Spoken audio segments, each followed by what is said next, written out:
مسلمان کو اگر دوسرا مسلمان قرآن کی آیت پیش کرتے ہوئے ڈرے تو سر پھر ڈر جانا چاہیے کہ معاملہ بہت زیادہ بگڑ چکے ہیں۔ میں آپ کو نمونے کے طور پہ ایک آیت پیش کر دیتا ہوں، اور آپ سے میں یہ ریکویسٹ کروں گا کہ یہ آیت کبھی بھرے مجمع میں، کبھی دوستوں کے اندر، کبھی اپنے خاندان کے لوگوں میں بیٹھ کے آپ اس آیت کو بیان کریں، اور اس کا ترجمہ جس مکتب فکر کے وہ ہے نا اسی کا ہی ترجمہ پڑھ کے آپ بتا دیں، اور پھر دیکھیں آپ کے ساتھ ہوتی کیا ہے۔ حالانکہ قرآن کی آیت ہے، ترجمہ بھی ان کے اپنے علماء نے کیا ہوا ہے، خواہ احمد بریلوی صاحب کا ترجمہ اٹھا لیں، اشرفی تھانوی صاحب کا اٹھا لیں، جوناگڑھی صاحب کا اٹھا لیں، فتح محمد جلندری کا اٹھا لیں، سید فرمان علی شاہ کا اٹھا لیں، میں نے سارے فرقوں کے علماء کے نام دے دیے۔ یہ سنیں جی آیت، سورۃ الاعراف آیت نمبر 188۔ اعوذ باللہ من الشیطان الرجیم، بسم اللہ الرحمن الرحیم۔ قل لا املک لنفسی نفعا ولا ضرا، اے نبی تم فرما دو کہ میں تو اپنی جان کے لیے بھی نہ کسی نفع کا مالک ہوں نہ کسی نقصان کا، الا ما شاء اللہ، ہاں مگر جو اللہ چاہے۔ تو اگر نبی علیہ السلام کو اپنی ذات کے حوالے سے اختیار نہیں ہے تو کسی دوسرے کو نفع دینا تو یہ بہت بڑی بات ہو جائے گی نا۔ اور ابھی یہ بات کنکلوڈ نہیں ہوئی، یہ آیت اس میں آگے چل رہی ہے۔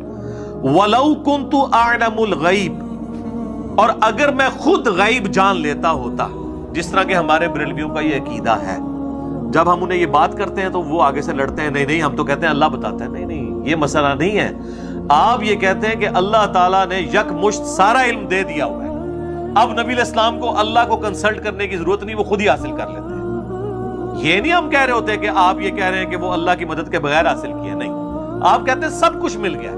یقین نہ ہے تو آپ اعلیٰ حضرت کا ترجمہ پڑھ لیں، الرحمن علم القرآن خلق الانسان علمہ البیان، اس کا ترجمہ انہوں نے کیا ہے کہ اللہ تعالیٰ نے انسانیت کی جان محمد صلی اللہ علیہ وآلہ وسلم کو پیدا کیا اور ما کانا وما یکون کا علم انہیں سکھا دیا۔ ما کانا وما یکون یعنی جو کچھ تھا اور جو کچھ ہوگا سب کا علم دے دیا۔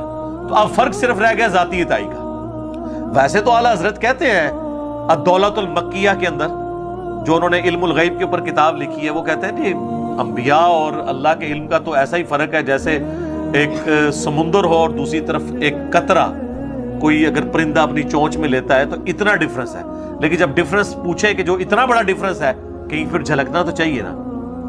تو جیسے ہی آپ یہ بات کریں گے کہ آپ نبی کے علم کو ناپ رہے ہیں، آپ تو بڑے گستاخ ہو گئے۔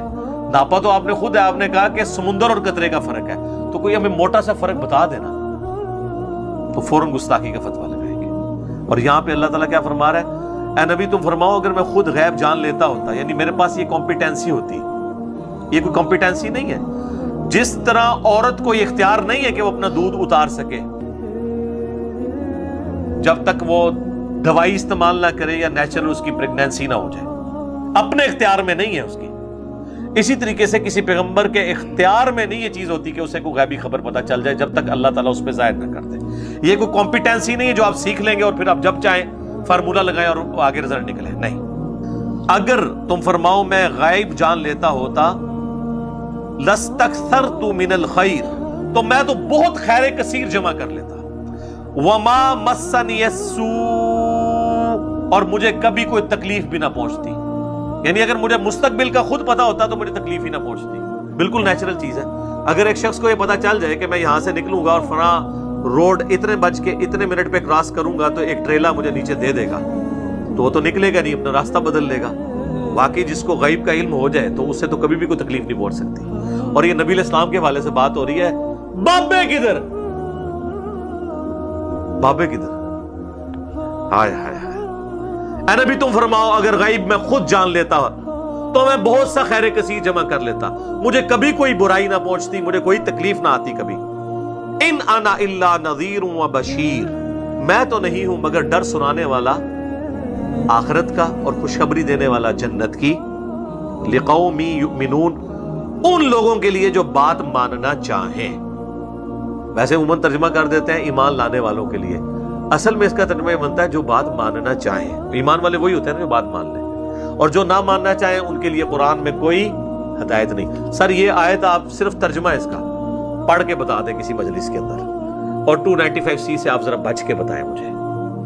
تو سر جس ملک میں، جس قوم کے سامنے، جس امت کے سامنے آپ اس امت کے پیغمبر کی کتاب کی ایک آیت نہ پیش کر سکیں تو سمجھ لیں کہ اس امت نے ابھی تک پیغمبر کو پیغمبر نہیں مانا، جیسا کہ ماننے کا حق ہے۔